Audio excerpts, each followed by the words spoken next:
अल्हम्दुलिल्लाह अल्हम्दुलिल्लाह वकफा वस्सलातु वस्सलामु अला रसूलिहिल मुस्तफा अम्मा बाद क़ाल अल्लाहु तआला वलहुन्ना मिस्लु लज़ी अलैहिन्ना बिल मारूफ सदक़ल्लाहुल अज़ीम। मोहतरम हज़रात और मेरी माओ बहनों, मेरी तकरीर का उन्वान है इस्लाम में औरतों का मकाम। आज से 1400 साल पीछे चले जाए, जब लड़कियों को जिंदा दफन करना फक्र की बात समझी जाती थी, जब औरतों को सिर्फ एक का एक सामान समझा जाता था, जब अरब का जाहिल मुआशरा औरतों को सिर्फ रंग महफिल समझता था, जब माओ बहनों की इज्जत खाक में मिलाई जा रही थी, जब यूरोप में अभी इस बात पर तहकीक जारी थी कि औरत भी इंसान होती है या नहीं, जब अफलातून जैसा फलसफी यह कह रहा था कि औरतों में भी जान होती है, जब बकरात जैसा दिमागी यह कह रहा था कि औरतें एक फंदा है जो मर्दों को फंसाने के लिए बनाया गया है। गर्ज है कि दुनिया की कोई शाम ऐसी न थी जो औरतों की तस्दीर के पर खत्म न होती हो, और ऐसी कोई सुबह न थी जो औरतों के लिए गम का पैगाम न लाता हो।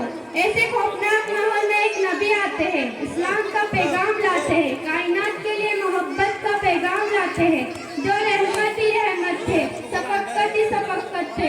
वो उस जालिम मुआशरे के खिलाफ यकवतन खड़े हो जाते हैं और पूरी ताकत के साथ ऐलान करते हैं, लोगों औरतों पर जुल्म व सितम बंद करो, वो भी तुम्हारी तरह एक इंसान है।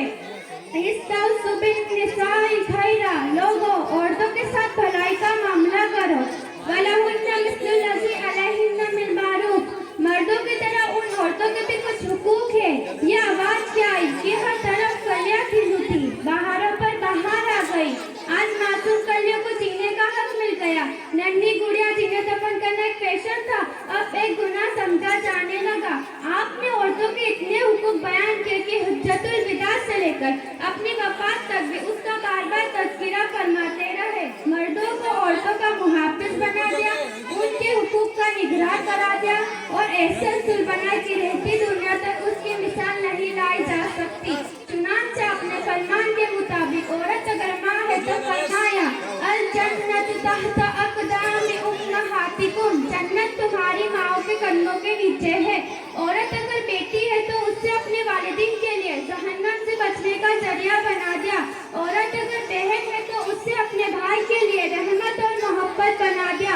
औरत अगर बीवी है तो उसे एक तरफ बाइस सुकून करा दिया और दूसरी तरफ फरमाया खैरुकुम खैरुकुम लिअहलिही, तुम में सबसे बेहतर वो है जो अपनी बीवी के साथ अच्छा हो। औरत अगर आम मुसलमान खातून है तो उसे इस्लामी बहन बना दिया और हुक्म दिया गया कि उससे अपनी नजरों को नीचे रखा करो। गर्ज है कि इस्लाम ने औरतों को जो मकाम व मर्तबा दिया है वो किसी भी मजहब में नहीं है, किसी धर्म में नहीं है, जिसका तकाजा था कि हमारी औरतें इस्लाम के कदमों पर निसार हो जाते। मगर अफसोस के आज हमारी माएँ बहनें इस्लाम के उस अजीम एहसानात का शुक्र अदा करने के बजाय इस्लाम मुखालिफ काम कर रही है।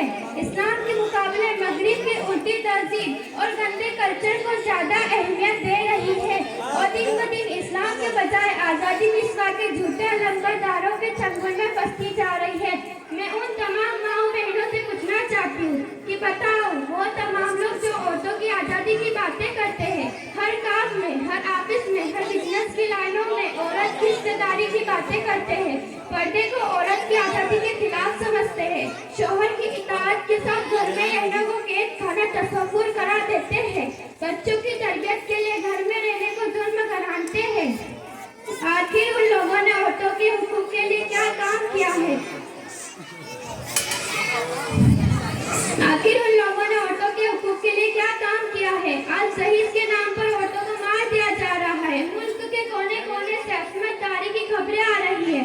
सैकड़ों लड़कियों को मां के पेट में ही मार दिया जा रहा है।